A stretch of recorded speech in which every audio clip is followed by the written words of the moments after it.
NEET special पद सफलता YouTube channel पर मैं जगदीश याग आपका हार्दिक स्वागत करता हूं।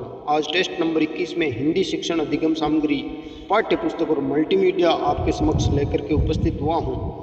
प्रश्न नंबर 1, इनमें से एक साधन श्रव्य दृश्य सामग्री है। ए रेडियो, ब दूरदर्शन, स ग्रामोफोन और द लिंग्वाफोन। आपको बताना है श्रव्य दृश्य सामग्री है। इसका सही जवाब होगा ब दूरदर्शन। प्रश्न नंबर 2, भाषा शिक्षण में उच्चारण शुद्धता के लिए प्रयोग किया जाता है। उच्चारण शुद्धता के लिए कौन से उपकरण का प्रयोग किया जाता है? तो इसका सही जवाब होगा ब लिंग्वाफोन, जो उच्चारण की शुद्धता के लिए प्रयोग किया जाता है। प्रश्न नंबर 3, सीतावाद्य किस तरह की सामग्री है? अ श्रव्य, ब दृश्य, स श्रव्य दृश्य या द कोई नहीं। तो इसका सही जवाब होगा अ श्रव्य। सीतावाद्य श्रव्य सामग्री है। प्रश्न नंबर 4, श्रव्यदर्शी उपकरणों के संबंध में कौन सा कथन सत्य नहीं है? तो अ विकल्प है शिक्षक का स्थान लेते हैं, ब शाब्दिकता में कमी करते हैं, स उपकरणों के प्रयोग से अधिगम सुगम बनता है और द यह अधिगम प्रक्रिया को सरल बनाने के साधन मात्र हैं। यानी श्रव्यदर्शी उपकरणों के संबंध में कौन सा कथन सत्य नहीं है अर्थात असत्य है? तो इसका सही जवाब होगा ब श्रव्यदर्शी उपकरण शाब्दिकता में कमी करते। श्रव्यदर्शी उपकरण शाब्दिकता में किसी प्रकार की कमी नहीं करते हैं, जबकि यहाँ लिखा हुआ है कमी करते हैं, अतः ये असत्य कथन है। इसी प्रकार आगे के प्रश्नों से जुड़े रहने के लिए हमारे वीडियो को अंत तक जरूर देखिए। रीट के लिए बहुत ही महत्वपूर्ण प्रश्न जो विभिन्न परीक्षाओं में आए हुए हैं, उनका संकलन मैं आज आपके समक्ष लेकर के आया हूं। प्रश्न नंबर 5, प्राथमिक स्तर के बच्चों के भाषा विकास की दृष्टि से सर्वाधिक महत्वपूर्ण है। अर्थात प्राथमिक स्तर के बच्चों के लिए भाषा विकास की दृष्टि से सर्वाधिक महत्वपूर्ण कौन सी है? तो अ है पाठ्यपुस्तकें, ब है पत्रिका, श है बाल साहित्य और द है समाचार पत्र। तो इसका सही जवाब होगा बाल साहित्य, स ऑप्शन। भाषा विकास की दृष्टि से बाल साहित्य प्राथमिक स्तर के बच्चों के लिए बहुत ज़्यादा महत्वपूर्ण है। प्रश्न संख्या 6, बच्चों को लिखना सिखाने में सबसे महत्वपूर्ण है। अ वर्तनी की शुद्धता, ब सुंदर लेखन, स काव्यात्मक भाषा और द विचारों की अभिव्यक्ति। यानी बच्चों को लिखना सिखाने के लिए क्या चीज़ महत्वपूर्ण है? तो इसका सही जवाब होगा ब सुंदर लेखन बच्चों को लिखना सिखाने के लिए महत्वपूर्ण चीज़ है। प्रश्न नंबर 7, भाषा शिक्षण में कौन सा बिंदु सबसे कम महत्वपूर्ण है? प्रश्न को गहराई से जानना है, हर प्रश्न को, फिर उसका जवाब देना है। तो इसका पहला विकल्प है पाठ्य सामग्री, दूसरा ब विकल्प है भाषिक परिवेश, स विकल्प है परीक्षाएं और द विकल्प है भाषाई अभ्यास। यानी भाषा शिक्षण में कौन सा बिंदु सबसे कम महत्वपूर्ण है? तो इसका सही जवाब होगा विकल्प अ पाठ्य सामग्री। पाठ्य सामग्री भाषा शिक्षण में इतने जो हैं दिए हुए 4 विकल्प, उनमें सबसे कम महत्वपूर्ण है, बाकी अन्य जो हैं सभी बहुत ज़्यादा महत्वपूर्ण हैं।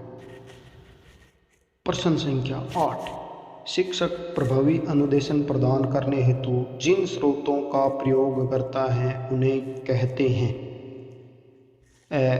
द्वितीयक स्रोत, ब प्राथमिक स्रोत, स शिक्षण की तकनीकी। और विकल्प द शिक्षण सामग्री, यानी शिक्षक प्रभावी अनुदेशन प्रदान करने हेतु किन स्रोतों का प्रयोग करता है, उन्हें क्या कहा जाता है, ये आपको बताना है।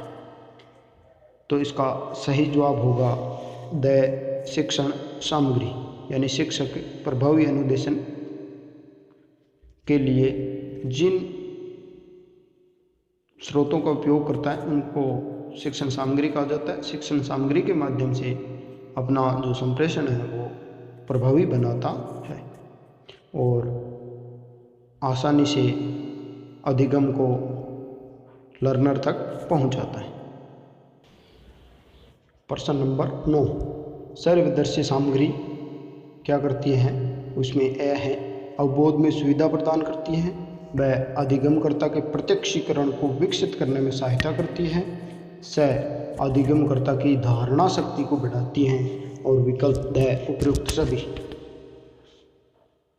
सर्वदर्शी सामग्री क्या करती है ये बताना आपको, तो इसका सही जवाब होगा द उपयुक्त सभी, यानी सर्वदर्शी सामग्री अवबोध में भी सुविधा प्रदान करती है, अधिगमकर्ता के प्रत्यक्षीकरण को विकसित करने में भी सहायता करती हैं और अधिगमकर्ता की धारणा शक्ति को भी बढ़ाने का कार्य करती है।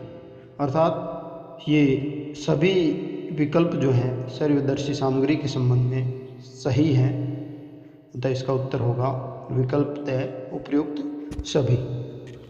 प्रश्न 10, निम्न में से कौन सी शिक्षण की सामग्री सर्वदर्शी सामग्री है? कंप्यूटर, ब एपिडायोस्कोप, से डायोस्कोप या द नक्शे, यानी सर्वदर्शी सामग्री कौन सी है? तो इसका सही जवाब होगा कंप्यूटर। कंप्यूटर सर्वदर्शी सामग्री है। अन्य तीनों जो हैं सर्व या तो या दृश्य हैं, दोनों नहीं है, अतः इसका सही जवाब ए होगा कंप्यूटर, जिसमें सर्व और दृश्य दोनों प्रकार के यानी विजुअल और ऑडियो ये दोनों दिखते हैं, अतः इसमें ये होगा। प्रश्न 11, निम्न में से रेडियो के लाभ है? विकल्प है रेडियो द्वारा एक ही समय में कम व्यय करके अधिक से अधिक लोगों को जागृत किया जा सकता है। विकल्प ब शैक्षिक उद्देश्यों की पूर्ति के साथ साथ यह प्रसारण छात्रों का मनोरंजन करने में भी सहायक है। विकल्प से रेडियो प्रसारण से अध्यापक स्वयं ज्ञान प्राप्त करता है, और विकल्प द है उपरोक्त सभी।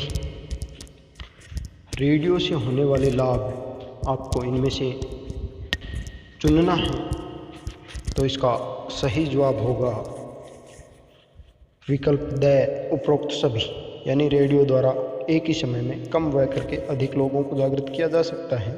शैक्षिक उद्देश्यों की पूर्ति के साथ साथ यह मनोरंजन का कार्य भी करता है और अध्यापक स्वयं भी इससे सीखता है। ये तीनों लाभ जो है रेडियो से प्राप्त होते हैं, अतः इसका विकल्प होगा द उपरोक्त सभी सही है। प्रश्न संख्या 12, निम्न में से कौन सी शिक्षण सामग्री दृश्य सामग्री है? विकल्प है ए ग्रामोफोन, ब एटलस, से रेडियो या द उपरोक्त सभी। आपको बताना है कि कौन सी सामग्री दृश्य शिक्षण सामग्री है, तो इसका सही जवाब होगा विकल्प ब एटलस। एटलस दृश्य सामग्री है, रेडियो और ग्रामोफोन सर्व सामग्री हैं, अतः इसका सही जवाब होगा ब एटलस।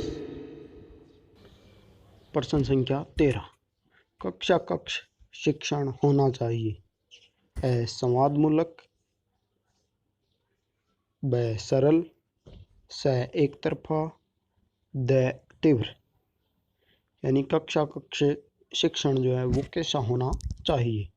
तो इसका सही जवाब होगा विकल्प ए संवादमूलक, यानी कक्षा कक्ष का जो शिक्षण है वो संवादमूलक होना चाहिए, यानी शिक्षक और विद्यार्थी के बीच में संवाद की स्थिति हमेशा बनी हुई रहनी चाहिए,